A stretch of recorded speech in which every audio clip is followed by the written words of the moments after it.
What's going on, everybody? This is dkdynamite for a full breakdown of the Season 4 Reloaded patch notes, which just went live. I also have a timer on screen since I'm currently live streaming because we are waiting for the beginning of the mid-season 4 update. But with that being said, as we have here, June 26th, our mid-season patch notes. Obviously, we got a recap of all the brand new content. We covered that in a lot of recent videos. Today isn't an amp. It's going to be the Sledgehammer melee weapon, but then they do mention the week 6 and 7 amps. Got new game modes, new events. And then for global customization, Beam Saber blueprints for the Soul Render can outperform melee executions from the front as the base weapon can. Attachment skins will no longer unequip after returning to a private match lobby. Grand Mastery, calling cards and emblems. In Season 4 Reloaded, we're introducing new calling cards and emblems for players who've completed a Grand Mastery grind in Modern Warfare 3. Players who've reached these accomplishments before this update will be granted their respective items in the coming days. Grand Mastery rewards breakdown as follows. MW3 multiplayer Grand Mastery, calling card emblem charm. MW3 zombies Grand Mastery, calling card emblem and charm. And then MW2 zombies Grand Mastery, calling card emblem and a charm as well. Pretty cool. Did not expect a Grand Mastery update. I know we got folks like Lego Unlocked who are going to be ecstatic about that. Multiplayer UI, victim calling card now displayed on the HUD upon killing an enemy. That's cool. And then bug fixes. An issue preventing the scoreboard from scrolling in free-for-all modes. Address various issues allowing incompatible attachment combinations in the gunsmith. Weapons converted from burst fire to full auto now display an accurate fire rate in the display or in the detailed stats model. Proper team colors are now shown on the minimap in gunfight.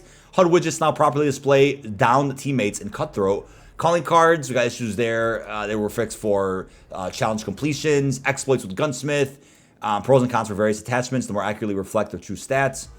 Progression. Address an exploit allowing kills without dying challenges to be completed improperly. Improve tracking of the priceless camel challenge for the RGL. Remove duplicate Jack BFB muzzle attachments for the Bass B. Duplicate Cronin Dark muzzle unlocks for the Cast-Off and Chimera. And then changes there for some of the maps like Rundown, Scrapyard, Terminal, Tokyo. A bunch of collision issues, exploits, mantling prompts, inconsistent bullet penetration. But then for weapons, obviously we'll have a meta change today, so stay tuned on detonated.com for a bit of a rotation and refresh of what the metas may be inside of MW3 and Warzone. Changes there for the FJX, the KV Broadside, Car 98, which I think was a bit long overdue because of how good it was. Lockwood, the sniper like the Karak 300, Core 45 pistol, and then changes there for the ACS fuel upgrade. Moving into kill streaks. They said hacked equipment no longer prompts the player to pick it up. That's pretty cool. Kill streaks though. Mosquito drone, mortar strike, missile drone, swarm, and DNA bomb all got some adjustments there. DNA bomb though, players within vehicles are no longer immune to death. That's pretty funny. That was even a thing.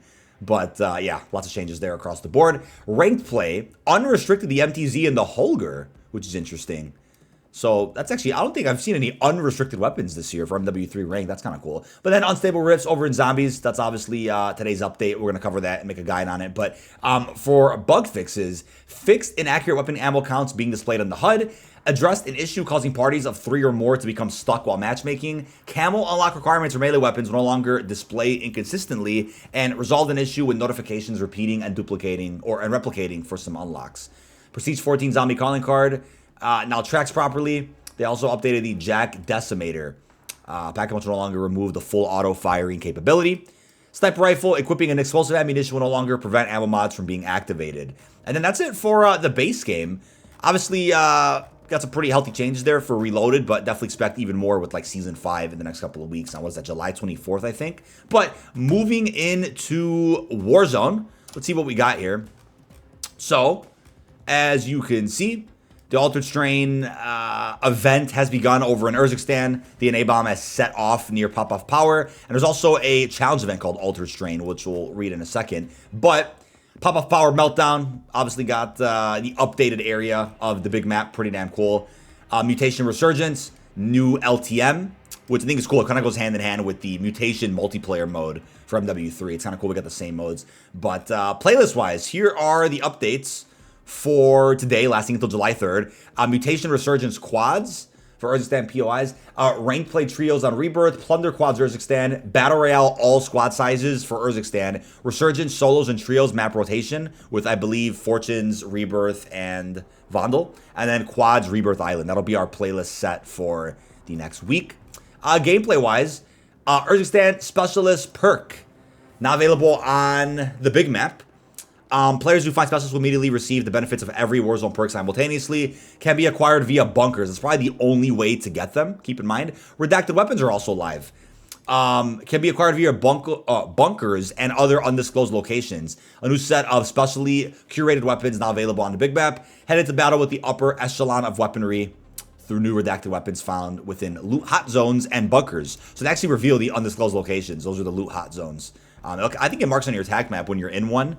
But yeah, these weapons feature 8 attachments, 3 more than traditional 5. Obviously got our new DLC weapons, Reclaimer in the classified sector. We'll cover those challenges today in a video. And the Sledgehammer will be the week 5 update through our weekly challenges. But then for weapon balancing here, as you can see for Warzone, it's kind of funny how with every set of patch notes, they give us like these cool graphics for weapons only on the Warzone portion of the patch notes, not the multiplayer version. But yeah, we do have adjustments there for the Bal 27, MCW, Holger 556, the MTZ, and even the M16.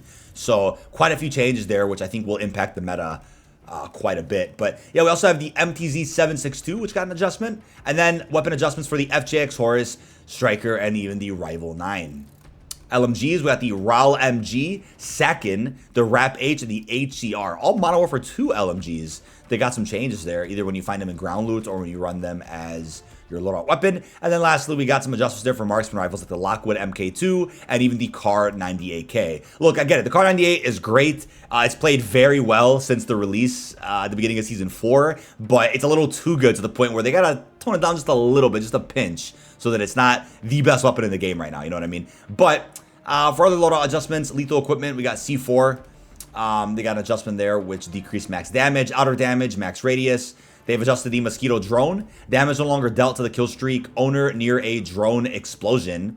And then for bug fixes, they've gone ahead and fixed an issue causing the Mosquito drone icons to remain on the minimap and TAC map after they are no longer active. Fixed an issue causing players to be sent back to the main menu after finishing a ranked play match. And then fixed an issue causing the TAC sprint boots icon to overlap with the hold to give up text. And then fixed an issue preventing players from viewing the Warzone rewards menu. And fixed an issue allowing expired contracts to count towards the complete NE4 daily challenge. And lastly, fixed an issue causing the converted SMG PP50 to use AR ammo instead of SMG. But that is about it. This has been DK Dynamite. Leave our thoughts down below in the comment section. The update became a preload on Battle.net, I want to say a good day and a half ago. It was about 22-ish gigs, but it did pop up on PlayStation not too long ago. I think about an hour or two ago, and it's a lot bigger. It's about 36 gigabytes. Make sure you guys download the Season 4 Reloaded update so that all you have to do is install it right when the update goes live today at 9 a.m. Pacific, 11 o'clock Central, and 12 o'clock Eastern. I'll be live streaming for most of the day as we cover everything that's getting added to multiplayer, zombies, and of course Warzone. Gonna have plenty of coverage of the classified Battle Pass sector,